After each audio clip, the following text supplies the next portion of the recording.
The other side of the housing story in Boston is about the people getting displaced. It's happening in different parts of the city where prices are on the rise, and that especially goes for East Boston. That's the reason for an event planned tonight in East Boston by the organizing group City Life Vida Urbana. We'd like to welcome as our guests from City Life a community organizer, Christina Blanco, and a youth leader from Jamaica Plain, Dulce, Bernal. Thank you both very much for being with us. Thank you. Thank you, Chris. I want to start with Maria, Christina. Talk about the event and what you're trying to draw attention to with this tonight. Yes, tonight we're holding a major action in East Boston.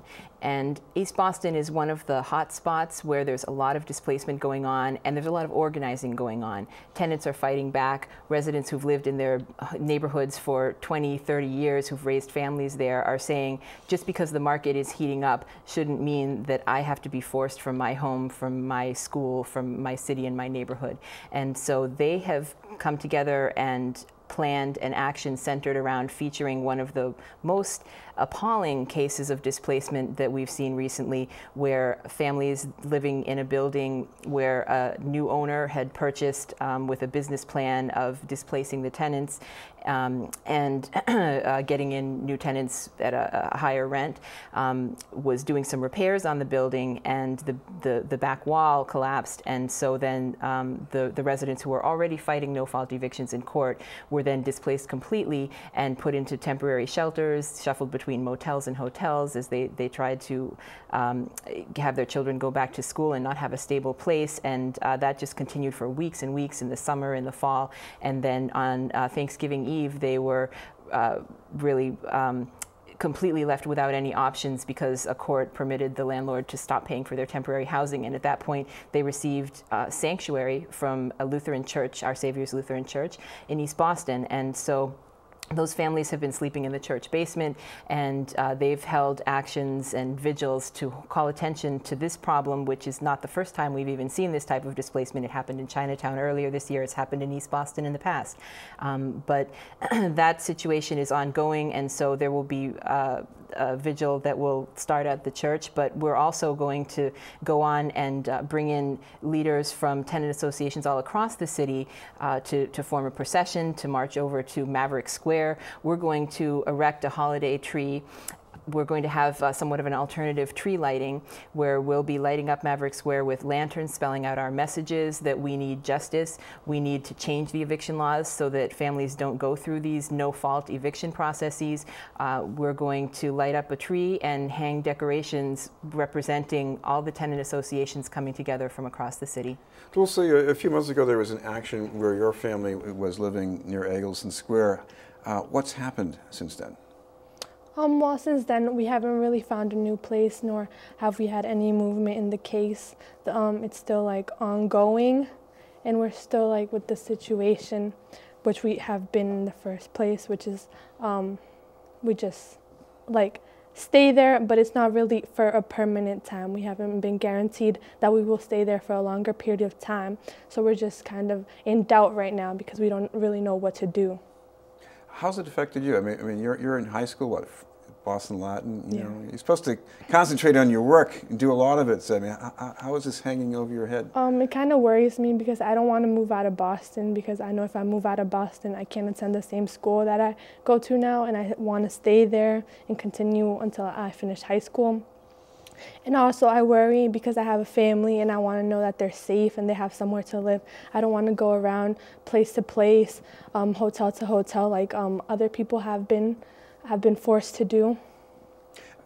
One thing I remember from the action this summer was that there were some other young people, maybe just a few years older than you, who I talked to them, and they had since moved out of the neighborhood. Yeah, it's sad because those are like the same people I've grew up around. I've lived there for 8 years. I know like all my neighbors, where we all help each other. If you need sugar, you'll go to a neighbor's house, ask them for sugar to take care of your kids for a little while. And it's like you have to move, and no one wants to move because everyone has gotten so comfortable, and they're like used to each other and like used to all like the transportation, the schools that are around them. They don't want to go to a new place because they have to find new friends and like take out their children from the school they were in to a new school, which takes time. Now, in the case of your family, I understand that the property's ownership is changing, so I guess that's probably going to trigger a big rent increase, maybe? Yeah, we've been trying to like figure out who wants to buy the house or who's going to buy the house, so we can like try to come to an agreement with like a reasonable price rent, because again, we don't want to move. We want to do what we can to stay where we live and continue. Maria Christina, you know, different people have different ideas of reasonable. There are tenants who are faced with these market changes, and they might be willing to pay more, but then you get property owners who say, no, we think we should get even more than that because we can sell to a different kind of people or rent to a different kind of people. Yes, and so that's very much a part of the coalition that's formed around the need for relooking at our eviction laws that allow this kind of displacement to happen. And Dulce's family is just one example of how many families are affected by this, and there's really a need to protect tenants in the wake of the market increases that we're seeing, which almost it's like a new real estate bubble forming, and families should not have to pay the price, should not have to subsidize the kind of really just enormous, really unwarranted and out of proportion rise in real estate prices. Our position is that a reasonable contract that has been reached, for example, with landlords like the Mayo Group and the George Dabney tenants at 760 Cummins Highway, some tenants of City Realty in various locations in the city, includes a multi-year contract that maybe provides for 3% rent increases to keep up with the cost of living, the rate of inflation. That's something that seems reasonable. 3 to 5% is something that's probably warranted. We all know that costs go up over time, taxes go up over time, but when you see people's rent being doubled, like the families in Dulce's building were told that once their building is sold, they're looking at double the rent. That's just not sustainable. That's really going to tear apart our communities, and it's going to put the costs onto the public shelter system, onto the school system, onto families and the healthcare system. And so that's why we need to hold landlords responsible for negotiating with their tenants in a responsible way. Now, there are some leaders of property owners groups who say that if you have some kind of no fault eviction law, then it's going to hurt some small owners, and it might even discourage bigger investors from fixing up housing.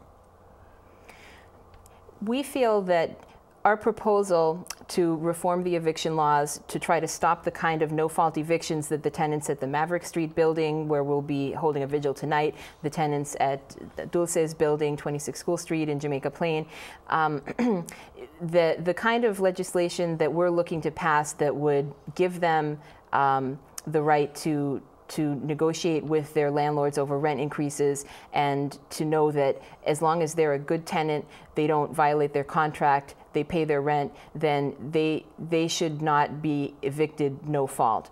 And so this law doesn't only have the support of tenants like the families that are in Dulce's building or the families that will be gathering tonight in East Boston who are renters, but also there are small homeowners who are part of our movement who belong to City Life, who have faced down foreclosure and who have been at risk themselves of being evicted no fault by a bank post foreclosure, and who really understand that working class homeowners and tenants who are struggling to get by in our city have very common interests. And so we have a broad range of people supporting this measure, which is a measure that would only apply to corporate landlords who own 6 units or more, or 4 units or more, something in that range, and to banks that foreclose on a property and become the owner post-foreclosure. You'll say the idea tonight is for families to add their wishes to the tree in Maverick Square. Anything you can say about what your family would like? We would just like a place where we'll know we'll stay there for a longer time, and we're guaranteed to stay there, and we can be good tenants, because that's what we want to be. We want to pay our rent, and we want to do everything. And Maria Christina, of course, you've got at least a Facebook page for City Life Vida Urbana, so people can keep track of this? Yes, you can learn about any actions that we're holding and any opportunities to express your opinion on some of the news coverage that's coming out, put comments, make call-ins to radio programs. Keep watching our Facebook page. We're City Life Vida Urbana on Facebook. Our website is www.clvu.org, and every Wednesday night in East Boston at Our Savior's Lutheran Church at 28 Paris Street, we hold an open membership meeting for anyone dealing with foreclosure issues, with eviction issues, housing problems, and as well in Jamaica Plain on Tuesday nights at 284 Amory Street. We have an open meeting there as well from 6:30 to 8:30. Great, thank you both very much, Maria Christina Blanco and Dulce Bernal. We'll have more news in just a moment.